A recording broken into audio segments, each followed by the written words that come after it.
जोहार नमस्कार। देख रहे हैं आप द भारत मित्र। आपके साथ मैं आरती सिंह, मेरे साथ मेरे दो सहयोगी सहयोगी भी हैं। अभिषेक भारती हैं एक तरफ और एक तरफ रंजीत जी हैं। देखिए, चेहरे पर मुस्कान इस वजह से भी है कि आज दो राज्यों के लिए बहुत अहम दिन था। पहले बिहार की बात कर ले तो बिहार में देखिए परिणाम आए, और जो परिणाम आया उससे एनडीए बहुत खुश हुआ होगा। जाहिर तौर पर पिछले बार का रिजल्ट और इस बार का रिजल्ट जमीन आसमान का फर्क है। लेकिन इस वक्त हम झारखंड की बात करने वाले हैं। झारखंड के लिए भी आज का दिन बेहद अहम था। घाटशिला उपचुनाव, जी हाँ, बहुत सारा तामझाम हुआ, खूब वादे दावे हुए, वार पलटवार हुए, और आज नतीजों का दिन था कि जनता ने किसके वायदों पर भरोसा जताया। तो जनता एक बार फिर जेएमएम के साथ गई है। जेएमएम को वहां पर प्रचंड वोट मिला है। पिछले बार आपको याद होगा, रामदास सोरेन जब यहाँ पर जीते थे तो वो आंकड़ा 20 से 22 हजार वोटों का था। लेकिन इस बार अब तक, चूंकि ऑफिशियल अनाउंसमेंट होना अभी बाकी है, लेकिन अब तक 30 हजार, आप सोचिए ये फासला 30 हजार, यानी 22 हजार से अगर 30 हजार गया है तो 8 हजार और लोग साथ आए हैं, 8 हजार और वोट साथ आए हैं जेएमएम के। तो ये एक बार फिर से साबित करता है कि तीर और धनुष जो है, आप चेहरा किसी का भी लगा दीजिए, वोट अगर तीर धनुष अगर देख रहा है, वहां वहां पब्लिक अगर देख रही है, तो वोट उन्हीं को जाना है। और सबसे बड़ी बात एक बार फिर साबित हुआ है कि संताल में सिक्का अगर किसी का चलता है तो वो है जेएमएम का। भारती, पिछले बार रामदास सोरेन जब जीते तो 22 हजार, इस बार बेटे थे, चूंकि रामदास सोरेन का निधन हुआ तो बाइपोल हुआ, और इस बार अब तक ये 30 हजार पहुंच चुका है। अभी जब हम चर्चा कर रहे हैं कुछ देर बाद ये ऑफिशियल भी हो जाएगा, लेकिन ये आंकड़ा घटेगा नहीं बल्कि और बढ़ेगा। क्या कहती है तस्वीर? देखिए, मेरे पास जो आंकड़ा है 17वें राउंड का आंकड़ा है कि 17वें राउंड में लगभग 89,000 के आसपास में वोट जो है वो सोमेश सोरेन को मिले हैं।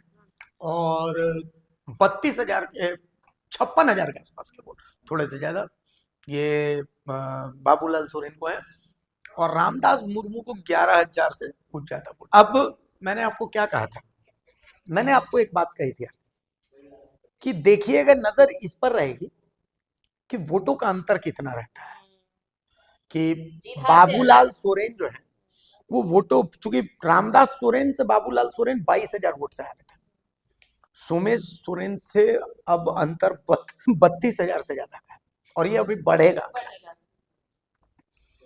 और ये रामदास मुर्मू को 8,000 के आसपास में वोट मिले थे, 11,235 वोट है। जबकि मेरा आकलन ये था, मैं फिर से कह रहा हूं, मैंने कहा था कि 8,000 से वोट घटेगा, हाँ। लेकिन वो आकलन गलत हुआ। 8,000 की जगह अब इनको 11,000 वोट मिले, और रामदास मुर्मू के भी वोट अब बढ़ेंगे, थोड़े बहुत बढ़ेंगे। तो इससे तीन चीजें निकली। एक, निर्दलीय जो खड़े हुए थे उन निर्दलियों को खारिज कर दिया जनता ने। दो, चंपाई सोरेन के आंसू पर जो सोमेश सोरेन की मां है उनके आंसू भारी पड़े। तीसरा, आज भी हेमंत और कल्पना, इनकी जोड़ी का कोई तोड़ नहीं है, इनका जादू चलता है, एकदम कोई तोड़ नहीं है। और चौथा, आज भी संथाल वोटर्स, चाहे एसटी वोटर्स, की पहली पसंद जेएमएम है। बीजेपी को अभी भी उस जगह पर जाने में वक्त लगेगा। और छठा, जेल केम की भूमिका अभी भी वोट कटवा की है, वो वोट ही काट रहे हैं, वो वोट ही काट रहे, बिल्कुल। आप सिंपल देखिए, 56,000 प्लस 11,000, ठीक है, हाँ। तो वो वोट जो है, वो जो खिसका वोट, वो उधर से भी खिसका है, तो यही आंकड़ा। हाँ। रंजीत, मतलब जेएमएम संताल अगर है तो फिर जेएमएम को कोई नकार नहीं सकता, एक बार फिर साबित हुआ। इसमें वोट कटवा की भूमिका भी रही, आप कह सकते हैं, क्योंकि ये वोट कटवा की ही भूमिका में नजर आए। भले ही 8 हजार से 11 हजार रामदास मुर्मू पहुंच गए, लेकिन तस्वीर फिर से वहीं आकर अटकती है कि एसटी वोटर्स जो है संताल में, उस पर एकाधिकार तो जेएमएम का ही है। देखिए, बिल्कुल आरती, इतना जो मार्जिन हो गया है 30,000 प्लस मार्जिन, मतलब ये तो उम्मीद से परे था। ऐसा हम लोग मान के चल रहे थे कि जीत जो है जेएमएम की होगी, लेकिन हाँ, एक कड़ा मुकाबला देखने को मिलेगा, क्योंकि उपचुनाव है, एक ही सीट पर हो रहा है। तो बीजेपी के जितने सारे शीर्ष जो नेतागण हैं, सारे लोग वहीं पर कैंप लगाए हुए हैं। ऐसा तो नहीं कि 81 सीट पे हो रहा है, सब अपना अपना अलग अलग है, एक ही सीट पर आपने पूरा जोर लगा दिया है। और जेएमएम के पास स्टार प्रचारक के रूप में कल्पना सोरेन और हेमंत सोरेन, दो ही नाम है। और आपके तरफ से सारे लोग जो एक्स मिनिस्टर, चीफ मिनिस्टर रह चुके हैं, सब लोग जाने, और ये कम से कम एक कड़ा टक्कर हम लोग को उम्मीद था कि दे पाएगी। लेकिन अगर नहीं दे पा रहे हैं तो विधानसभा चुनाव में तो इतना बड़ा जो है, कहने को ये क्या है कि एक पहले नंबर पर है सोमेश्वरन, ये दूसरे नंबर पर है। इसको अगर देखा तो पहले नंबर पे और दूसरे नंबर पे कोई है ही नहीं कोई नहीं है, दूर दूर तक कि कोई हाँ, नहीं तो है। नहीं, ये कोई मुकाबला ही नहीं हुआ।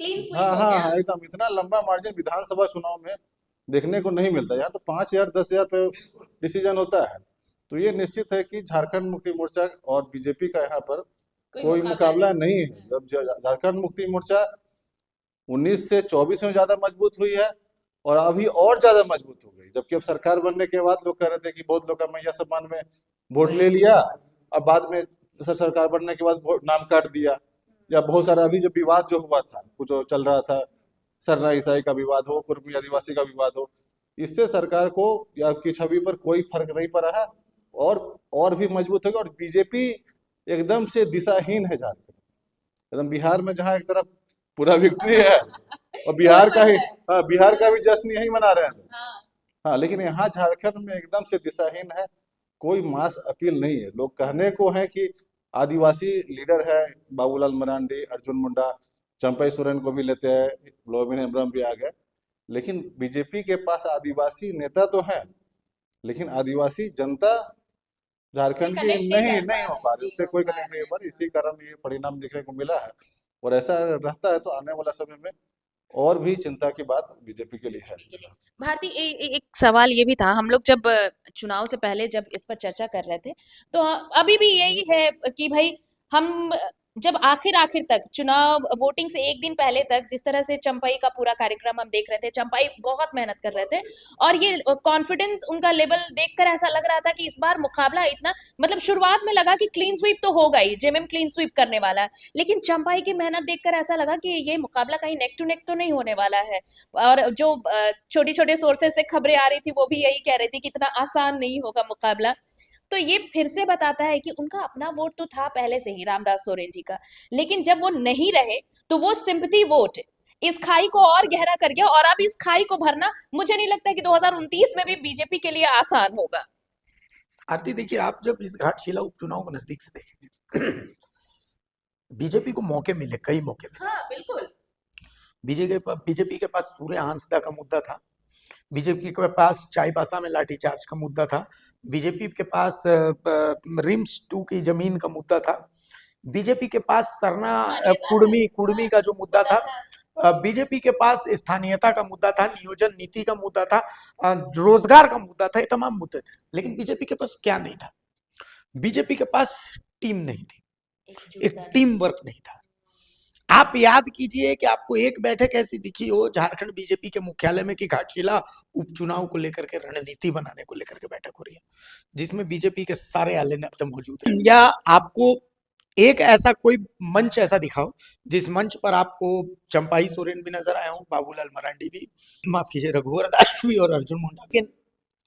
आप जेएमएम को जब देखेंगे, सुदीव्य सोनू वहां कैंप कर रहे थे, एमटी राजा वहां कैंप कर रहे थे, आखिर तक जोबा मांझी वहां पहुंच गए कैंप करने के लिए, सविता महतो वहां पहुंच गए कैंप करने के लिए, आसपास के विधायक संजीव, वही है, संजीव सरदार कैंप कर रहे हैं, खुद हेमंत सोरेन रोड शो कर रहे हैं, कल्पना सोरेन रोड शो कर रही हैं हर दिन, मतलब एक हफ्ते में कम से कम 5 सभाएं, उन्होंने 6 सभाएं की हैं। तो कुल मिलाकर के पॉकेट मीटिंग्स कर रहे हैं। तो आप देखेंगे, नो डाउट चंपाई ने रणनीति अपनाई, इसमें कोई शक नहीं, चंपाई ने मेहनत की। चंपाई ने जादूगोड़ा में जहां पर ओबीसी वोटर्स हैं, रघुवर दास की सभा करवाई, मुसाबनी में मोहन चरण मांझी की सभा करवाई, तो ये तमाम चीजें जो है वो करवाई। लेकिन आप एक चीज को इसको समझिएगा कि जब घाटशिला है, आप किसी एक वोटर को अचानक प्रत्याशी को उतार देते हैं, अचानक लोगों के बीच ये मैसेज डालता है कि भाई हम आपके हैं, आप रोने लगते हैं, आंसुओं को बहाने लगते हैं। तो एक एक चीज, अब का जो लोग है ना, हर हाथ में मोबाइल, लोग इतने बेवकूफ नहीं है कि लोग नैरेटिव्स को इतनी आसानी से एक्सेप्ट कर लें। लोग आजकल जो है वो मतलब, और खास करके एसटी वोटर्स का वोटिंग का फंडा ही बिल्कुल अलग होता है। आप, हम घाटशिला गए, हमने उनसे लोगों से पूछा कि आपके मुद्दे क्या हैं, तो उनका ये जवाब था, हमारा कोई मुद्दा नहीं है, 6 महीने पहले तो वोट दिया है, तो जो मुद्दा था हमने उसको लेकर के वोट दे दिया है। ये चुनाव हमने कॉल नहीं किया, ये चुनाव हम पर थोपा गया, तो बहुत कुछ बदलाव की गुंजाइश नहीं है। तो जब लोगों का वैसा कोई विशेष मुद्दा ही नहीं था, इसके बाद कहा गया कि नहीं वोटिंग परसेंटेज बढ़ा, तो वोटिंग परसेंटेज निस्संदेह बढ़ा था, लेकिन वोटिंग परसेंटेज अब बढ़ा क्यों बढ़ा और वो बढ़ा हुआ वोट परसेंट किसको गया, ये समीक्षा की जरूरत है। ऐसा थोड़ी कि वोट परसेंट गया तो वो सारा का सारा बाबूलाल सोरेन को ही चला गया। अगर बाबूलाल सोरेन को चला गया तो 32,000 34,000 का जो अंतर है ये वो कहाँ कहाँ से से है? आया? तो कुल मिलाकर के देखिए, चुनाव जीतना हारना एक टीम वर्क होता है, कैप्टन एक होता है और कैप्टन के दिशा निर्देश पर सब काम करते हैं। लेकिन बीजेपी में अभी कैप्टन कौन था ये पता नहीं चला। बाबूलाल मरांडी कैप्टन थे, चंपाई सोरेन कैप्टन थे। अगर चंपाई सोरेन कैप्टन थे तो फिर देख लीजिए बाबू रघुवर दास क्यों नहीं थे, अर्जुन मुंडा क्यों नहीं थे, और बाकी और बड़े नेता वो लोग भी क्यों नहीं थे। बाकी जो विधायक हैं, नवीन जायसवाल नो डाउट जाके कैंप कर रहे थे, लेकिन बाकी विधायक जो बीजेपी के हैं वो कहाँ थे? पूरी टीम कहीं तो दिखी नहीं। वही बात मतलब है। वो टीम, जो टीम वर्क उस खेमे से नजर आया, वो टीम वर्क यहाँ नहीं दिखा। आपको क्या लगता है क्या कमी रह गई? मतलब सिंपथी वोट तो चलिए हर बाईपोल में, अगर इस तरह से बाईपोल्स होते हैं जब किसी का निधन हो जाए और वहां पर हो, तो सिंपथी फैक्टर तो रहता है, लेकिन हर बार ऐसा हो जरूरी तो नहीं। मार्जिन कम किया जा सकता था। जीत हार तो हम लोग शुरू से कह रहे थे कि जीत हार अलग चीज होगी, लेकिन ये मार्जिन और बड़ा हो गया, कमी क्या रह गई? वही जो अभिषेक ने कहा कि कोई मुद्दा, लोगों ने बताया कोई मुद्दा नहीं है, तो जब कोई मुद्दा नहीं है तो मार्जिन 10,000 और बढ़ गया सही बात। वही। बिना मुद्दा का। हाँ। तब तो अगर उसी के आसपास रहता, 20-22 के आसपास रहता या 25 हो जाता हाँ, तो भी चलो तो भी माना हाँ जाता माना है। है, लेकिन अगर वो 30-32 चला जा रहा है तो इसमें कुछ हमको मुझे लग रहा है कुछ गहरी साजिश भी है, कहीं ना कहीं भीतरघात भी है, या आपका उम्मीदवार जो है इतना एक्सेप्टेबल, इतना अलोकप्रिय है, उसकी इतनी नेगेटिव एक्सेप्टेंस छवि है नहीं कि है। उसको लोग नहीं मान रहे हैं। हाँ, यही चीज। और जनता नहीं मानने से सिर्फ नहीं होता है, कई बार जो होता है ना कि हाँ, उम्मीदवार आपका के बारे में नकारात्मक छवि है, लेकिन पार्टी की तरफ से जब उसको बैकअप मिलता है ना तो वो फाइट में चला जाता है। तो पब्लिक के बीच में बैकअप भी, नहीं हाँ मिला, पब्लिक के बीच में भी वो लोकप्रिय नहीं होगा, और साथ में पार्टी के लोग भी उसको एक्सेप्ट नहीं कर नहीं रहे कर रहे हैं एज ए उम्मीदवार की वहां पे लड़ेगा वो, उसको हम लोग जिताएंगे। और इस तरह लग रहा है कि अगर लंबा मार्जिन से जिस प्रकार हार हो गई तो अगले बार तो उम्मीदवारी पर भी पूरा संकट उस पे आ गया है। सवाल खड़े हो तो जाएंगे। कोई भीतरघात होना कोई बड़ी बात नहीं है। बहुत लोग चाह रहे हैं कि मैं हम लोग लड़े या मेरा आदमी लड़ता, वहां पर तो ज्यादा बेहतर रहता। और इस प्रकार जब कैप्टन, जैसे अभिषेक ने बोला कि कैप्टन नहीं है ना, तो जब कैप्टन नहीं रहता है तो भीतरघात होने के चांस ज्यादा और हो ज्यादा जाएंगे। हो जाते हैं, और ज्यादा हो जाते हैं, क्योंकि उनको मालूम है कि हम अगर कर भी देते हैं, कुछ खेल गड़बड़ कर देते हैं, तो फिर मेरी जवाबदेही कोई लेने नहीं वाला लगेगी। नहीं है।